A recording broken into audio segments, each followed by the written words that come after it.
வணக்கம். ஆகாஷ்வாணி புதுச்சேரி செய்திச் சுருக்கம் வாசிப்பவர் வெற்றிகொண்டான். பிரதமர் திரு நரேந்திர மோடி 2 நாள் அரசுமுறை பயணமாக இன்று லண்டன் சென்றடைந்தார். அங்குள்ள இந்திய வம்சாவளியினர் பிரதமருக்கு உற்சாக வரவேற்பு அளித்தனர். பிரிட்டன் பிரதமர் திரு கெய்ர் ஸ்டாமருடன் இரு நாட்டு உறவுகள் குறித்து பேச்சுவார்த்தை நடத்தவுள்ளார்.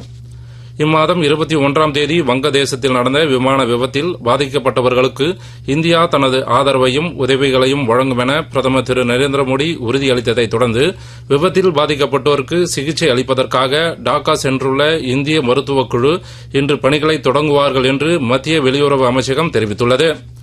உக்ரைன் மற்றும் ரஷ்ய பிரதிநிதிகள் இன்று இஸ்தான்புல்லில் 3வது சுற்று அமைதி பேச்சுவார்த்தை நடத்தினர். அடுத்த மாதம் இறுதிக்குள் இரு நாட்டு தலைவர்களுக்கிடையே ஒரு உயர்மட்ட சந்திப்பு திட்டமிடப்பட்டுள்ளதாக உக்ரைனின் தேசிய பாதுகாப்பு மற்றும் பாதுகாப்பு கவுன்சிலின் செயலாளர் திரு ருஸ்டிம் ரிமேரோவ் தெரிவித்துள்ளார். புதுச்சேரி மகளிர் மற்றும் குழந்தைகள் மேம்பாட்டுத் துறையின் மூலம் முதியோர், விதவைகள், முதிர்கன்னிகள், கணவரால் கைவிடப்பட்டவர்கள் மற்றும் திருநங்கைகள் ஆகிய பிரிவுகளில் ஓய்வூதியம் பெறுபவர்கள் இன்று முதல் அடுத்த மாதம் 18ஆம் தேதிக்குள் அருகில் உள்ள அங்கன்வாடி மையத்தில் தங்களது வாழ்வாதார சான்றிதழை சமர்ப்பிக்க வேண்டும் என அறிவிக்கப்பட்டுள்ளது.